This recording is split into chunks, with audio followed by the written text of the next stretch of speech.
Hello नमस्कार साथियों, आप सभी का स्वागत है अपने इस ऑनलाइन प्लेटफॉर्म पर। साथियों, आज हम वीडियो के अंदर चर्चा करने वाले मुख्य रूप से पशु परिसर भर्ती के सिलेबस के बारे में। आपको क्या पढ़ना है, कैसे पढ़ना है, कौन कौन से टॉपिक हैं और परीक्षा की जो स्कीम है वो किस तरीके से, पैटर्न क्या है, वो सारा है वो डिस्कस करने वाला है। तो सबसे पहले आपको दिख रहा है कि पशु परिसर भर्ती पाठ्यक्रम यानी कि सिलेबस, क्या सिलेबस रहने वाला है। और उससे पहले हम देख लेते हैं इसका पैटर्न क्या है, यानी कि पशु परिसर भर्ती का पैटर्न किस तरीके से है, यानी कि ठीक है, ये देखो आपके सामने ओपन है पशु परिसर भर्ती परीक्षा की स्कीम। उसके बाद में सिलेबस के बारे में डिस्कस करेंगे। परीक्षा स्कीम वो किस तरीके से है आपके सामने दिख रहा है। एक साइड तो यहां पर लिखा हुआ है भाग, यानी कि पेपर के दो भाग होंगे। पेपर तो एक ही होगा लेकिन एक पेपर के दो भाग होंगे, भाग अ और भाग ब। ये भाग अ है, इसमें 105 क्वेश्चन आएंगे और 105 नंबर के, यानी कि एक जो क्वेश्चन, एक सवाल है वो 1 नंबर का। भाग ब में 45 क्वेश्चन और 45 नंबर के, यानी कि अर्थ ये हुआ कि एक जो सवाल है वो 1 नंबर का।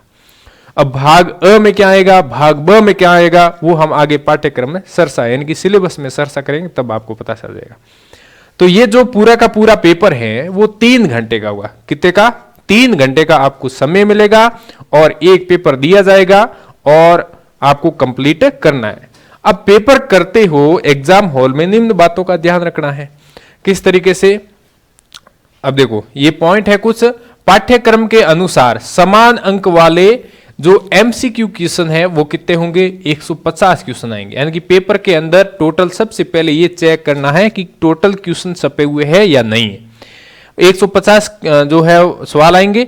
अधिकतम पूर्णांक भी 150 नंबर का, यानी कि 150 सवाल 150 नंबर के, यानी कि एक सवाल है वो 1 नंबर का। और सब है वो सवाल अबसद वाले आएंगे, यानी कि उसमें 4 विकल्प, अब 5 विकल्प कर दिए हैं, 4 की जगह 5 विकल्प आएंगे। यदि आपको लगता है एक सवाल जो है वो सही है तो आपको उस पर टिक कर देना। यदि आपको लग रहा है कि ये जो सवाल है मेरे को नहीं आ रहा है तो 5वां विकल्प भी आपको भरना होगा। अब 5 विकल्प कर दिए हैं, ठीक है। उसके बाद में देखो, प्रत्येक सही उत्तर के लिए अधिकतम 1 अंक देय होगा। आप एक सवाल सही करोगे तो 1 नंबर मिलेगा, एक सवाल गलत कर दोगे तो आपके 1/4 नंबर है वो काटा जाएगा, 1/4 नंबर काटा जाएगा। यानी कि सवाल सही करोगे तो 1 नंबर मिल गया और सवाल गलत कर दिया तो 0.25 नंबर आपके माइनस हो जाएगा, यानी कि कट जाएंगे, ठीक है। यानी कि गलत आपको करना ही नहीं, ठीक है। प्रश्न पत्र में न्यूनतम 40% अंक लाना अनिवार्य है, यानी कि 150 का क्वेश्चन है, 150 का 40% नंबर लाना अनिवार्य है, वरना क्वालिफाई नहीं किया जाएगा। चाहे मेरिट कम चली जाती है तो भी क्वालिफाई नहीं होंगे, क्वालिफाई नहीं होंगे तो शायद पोस्ट खाली रह जाए तो भी आपको नहीं लिया जाएगा, ठीक है।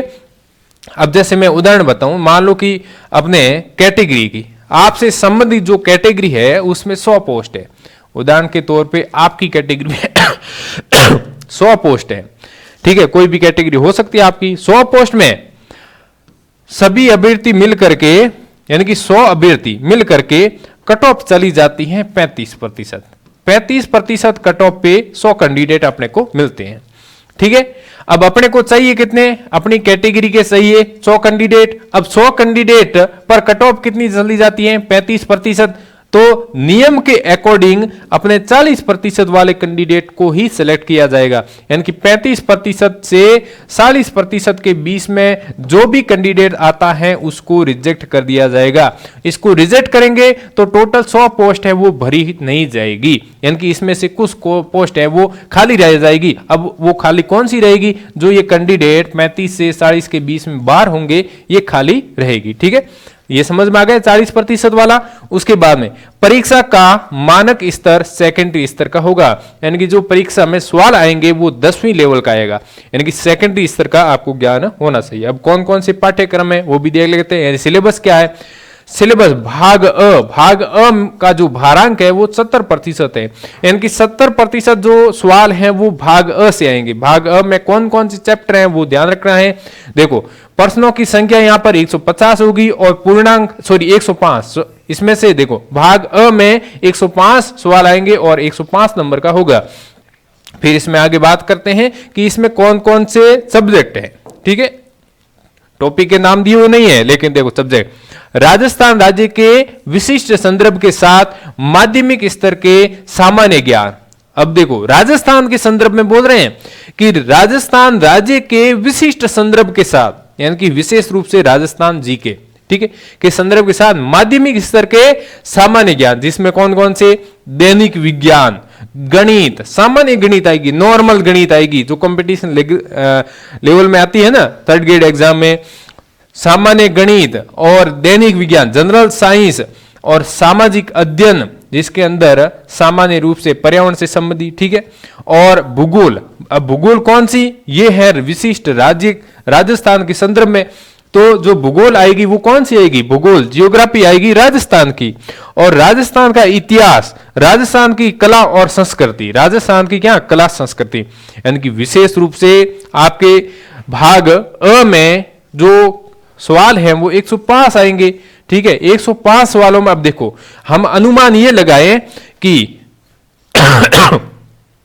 राजस्थान का भूगोल, राजस्थान का इतिहास और राजस्थान की कला संस्कृति, ये जो है टॉपिक, इसके टॉपिक बड़े हैं, तो इनमें से मैक्सिमम क्वेश्चन यानी कि 105 का लगभग 70 क्वेश्चन, 105 में मान लो कि 170 से 75 क्वेश्चन है वो इनमें से आएंगे, यानी कि राजस्थान का भूगोल, राजस्थान का इतिहास और राजस्थान की कला संस्कृति, लगभग मान लो 70 क्वेश्चन आ गए। ठीक है, और बाकी वाले अब कितने क्वेश्चन है पीछे, बाकी 35 क्वेश्चन है, अब 35 क्वेश्चन इसमें से आएंगे। ठीक है, अब इसमें कौन कौन से, सामान्य विज्ञान, गणित, सामाजिक अध्ययन और साथ ही साथ इसमें करंट अफेयर भी दिया हुआ है, यानी कि समसामयिक विषय करंट अफेयर आदि समाविष्ट हो। अब करंट अफेयर कौन सा, राजस्थान के संदर्भ में पूछा है, तो राजस्थान के संदर्भ में करंट अफेयर के सवाल भी आपको मिलेंगे देखने को।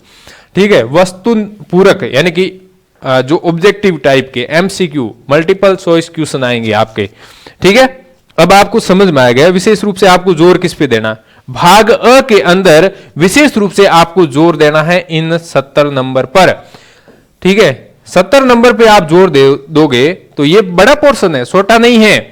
राजस्थान जीके बड़ा पोर्शन है। राजस्थान जीके में कौन सा, इसमें आर्ट एंड कल्चर है, हिस्ट्री है, राजस्थान की जियोग्राफी है, और जियोग्राफी भी आपको पुरानी पढ़नी है, अभी नई एक बार रुकना है, नहीं पढ़ना है, पुरानी वाली जियोग्राफी ही पढ़ना है, क्योंकि ना तो ऑथेंटिक बुक आई है, गवर्नमेंट भी चेंज हो गई है, तो हो सकता है कि जो भी जिले बनाए गए हैं उसकी घोषणा वापस ली जाए, यानी कि जिलों को रद्द किया जाएगा, हो सकता है ऐसा भी, क्योंकि ऐसा भी न्यूज में चल रही थी।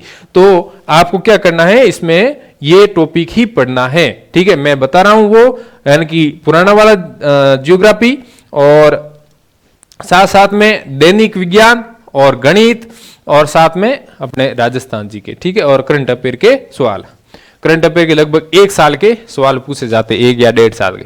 फिर भाग ब की बात करें, भाग ब का भार है वो 30% है, यानी कि इसमें 45 क्वेश्चन आएंगे और 45 नंबर का होगा। अब इसमें जो भी सवाल आएंगे वो पशुपालन से संबंधित है, ज्यादा कुछ लंबा चौड़ा इसमें नहीं है, ज्यादा कुछ लंबा चौड़ा नहीं है, छोटे छोटे टॉपिक है। अब वो छोटे छोटे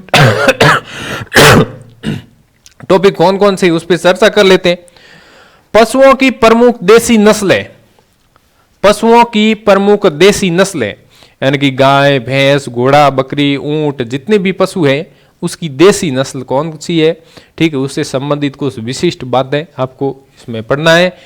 कृत्रिम गर्भाधान, बंदियाकरण, नसबंदी, संकर प्रजनन और दूध दोहन, दुग्ध स्त्रवण काल और स्वस्थ दूध उत्पादन, पशु एवं कुक्कुट प्रबंधन, जैविक अपशिष्टों का निस्तारण, ये कुछ टॉपिक है, छोटे छोटे, ज्यादा बड़े नहीं है, लेकिन जहां से क्वेश्चन आएगा वहीं पर आपको पढ़ना है।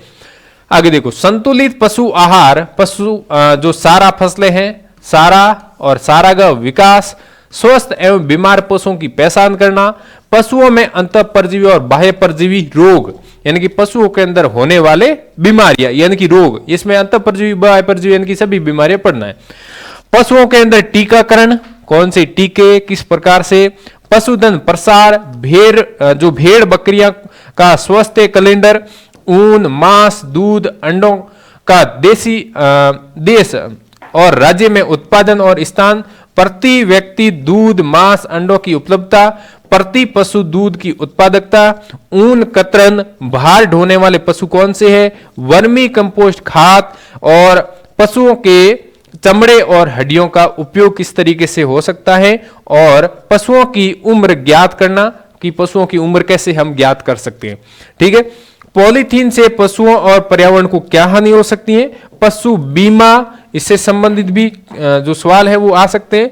आगे देखो, पशु क्रय और क्रय के समय यानी कि पशु जब खरीदते हैं तो उस समय कौन कौन सी अपने को सावधानी रखनी है, और पशुओं के मेले, 10 पशु मेले हैं, नॉर्मल रूप से पशुओं के मेले याद रखने और उसमें वो कब भरे जाते हैं, पशु गणना जो वर्तमान समय में कब हुई है लास्ट बार वो, और गौशाला प्रबंधन, साफ सफाई का महत्व और गोबर मूत्र का जो उचित निष्पादन, पशुधन उत्पादों का विपणन और डेयरी विकास गतिविधियों और पशुपालन विभाग की प्रमुख योजनाएं।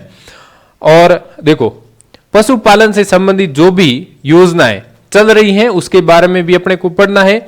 ये सारे के सारे छोटे छोटे टॉपिक हैं जो आपके 45 नंबर से संबंधित है, यानी कि पशुपालन के ज्यादा बड़े टॉपिक नहीं है, छोटे टॉपिक हैं जो आपको पढ़ना है। इस तरीके से आपको सिलेबस है वो कंप्लीट करना है, और सिलेबस है वो कंप्लीट अपने एप्लीकेशन पे चल रहा है। पशु परिसर भर्ती का कंप्लीट सिलेबस है, आप इस तरीके से पढ़ते रहिए, आगे बढ़ते रहिए, मस्त रहिए।